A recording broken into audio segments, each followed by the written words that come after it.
کہ اب یہ بات چھوٹی سی ہے لیکن کیا بتاتی ہے معاشرے میں کیسے بچے تھے۔ عبداللہ ابن زبیر رضی اللہ عنہما یہ پیدا ہوئے ہیں جب ہجرت ہوئی ہے، تو یہودیوں نے یہ مشہور کر رکھا تھا کہ ہم نے ایسا جادو مسلمانوں پہ کیا ہے کہ ان کے ہاں اولاد نہیں ہوگی۔ حضرت زبیر رضی اللہ عنہ کے ہاں جب بیٹے کی ولادت ہوئی عبداللہ کی، تو مسلمان اتنے خوش تھے کہ لوگ مدینہ منورہ کی گلیوں میں جنہوں نے سنا اللہ اکبر کہتے تھے، اور گلیوں میں گونج پیدا ہو گئی عبداللہ کی پیدائش کی خوشی میں۔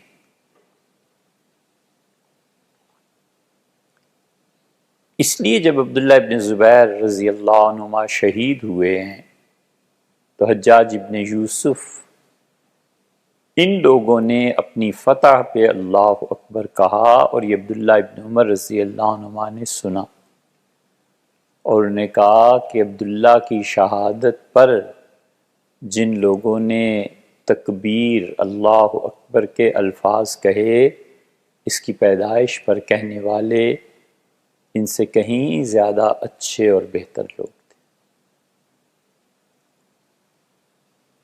10 سال وہ کر لیں ہجرت کے، 2 سال حضرت ابوبکر رضی اللہ عنہ کے کر لیں، 12 سال۔ اس کے بعد یہ واقعہ پیش آیا ہے کہ گزر رہے تھے حضرت عمر رضی اللہ عنہ، تو بچے انہیں دیکھ کر اپنا کھیل بھول کے چھوڑ کے بھاگ گئے۔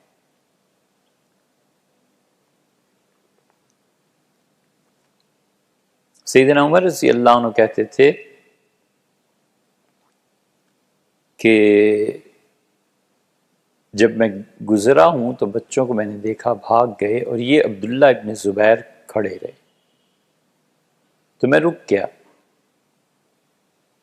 تو کھیل چھوڑ کے میرے پاس آ کے کھڑے ہو گئے، اور دونوں چپ رہے۔ اور تھوڑی دیر کے بعد عبداللہ نے کہا کہ امیر المومنین، نہ تو میں نے کوئی ایسا جرم کیا ہے کہ مجھے آپ پکڑ لیں، اور نہ ہی جناب والا کو میری کوئی ضرورت ہے، تو آپ کیوں کھڑے؟ عمر رضی اللہ عنہ کہتے تھے میں بہت خوش ہوا کہ یہ زبیر کا خون ہے۔ یہ تعلق مع اللہ کی وجہ سے ذہن میں یہ بات آئی۔ اور عبداللہ سے کسی نے موت کا ذکر کیا تو انہوں نے کہا کہ میری عمر جب 9 سال کی تھی تو میرے والد گھوڑے پہ میدان جنگ میں، جہاں شدید لڑائی نیزے اور تلواریں چل رہی ہوتی تھیں، مجھے اپنے آگے بٹھا کر اس میں گھس جاتے تھے۔ تو میری تربیت تو ایسے ہوئی ہے۔ اللہ تعالیٰ کا یقین کلی اعتبار سے مسلط تھا، مسلط صحیح معنی، اور علم، عمل، سیاست، تہذیب، ہر ایک چیز میں عقیدے کا اثر نمایاں تھا۔ ان کا کوئی علم اللہ کے خوف کے بغیر نہیں تھا۔ انہوں نے جتنے بھی کام کیے فلاح و بہبود کے، اس میں خدا کا خوف شامل رہا کہ مذہب اور دین اس بات کی اجازت دیتا ہے یا نہیں دیتا۔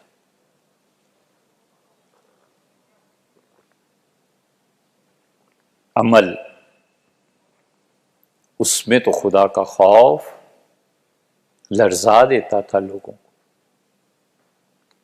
اللہ کے سامنے جواب دینے کا احساس واضح اور نمایاں تھا۔ ایک ایک لفظ اور حرف گنا چنا،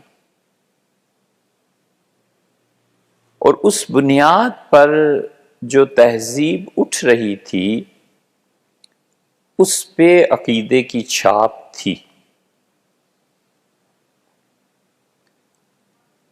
اور اس ساری چیز میں جو اصل روح ملی ہوئی تھی نا، وہ محبت اور حلاوت تھی۔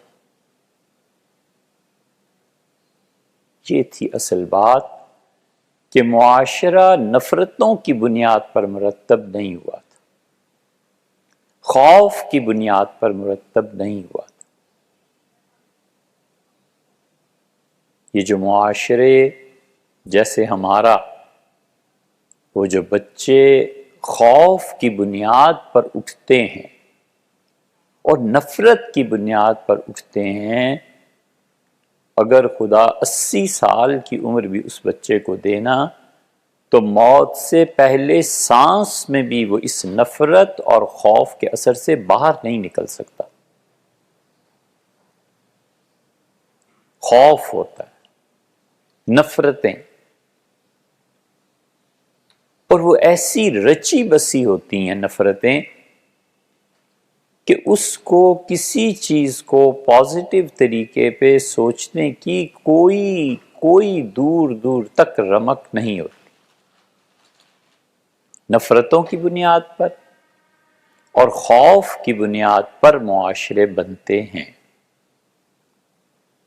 اور جو معاشرے نفرت اور خوف کی بنیاد پر بنتے ہیں، پھر اس میں اگر تزکیے کی خود اللہ دل میں نہ ڈال دے تو پھر ذہنی طور پہ موت تک وہ اس میں مبتلا رہتا ہے، نفرتوں میں بھی اور خوف میں بھی۔ اور ان نفرتوں کی بنیاد پر پھر تعصبات اور یہ چیزیں پھیلتی ہیں۔ اس لیے وہ اس سانچے سے باہر نکل ہی نہیں سکتے، کیونکہ وہ ایک اپنی دنیا ہے ان نفرتوں کی، اور ایک اپنی دنیا ہے اس خوف کی، بس وہ اس دنیا سے نہیں نکل سکتے۔ اللہ یہ کہ خدا کسی پہ مہربانی کرے اور وہ تزکیہ ہوتا رہے، کرتا رہے، پھر جا کر کہیں کبھی زندگی میں روشنی آتی ہے تو سمجھ آتا ہے کہ میں کس چیز میں تھا اور میں نے کیا ظلم کیا اپنی جان۔ سبيل الدموع سبيل مريح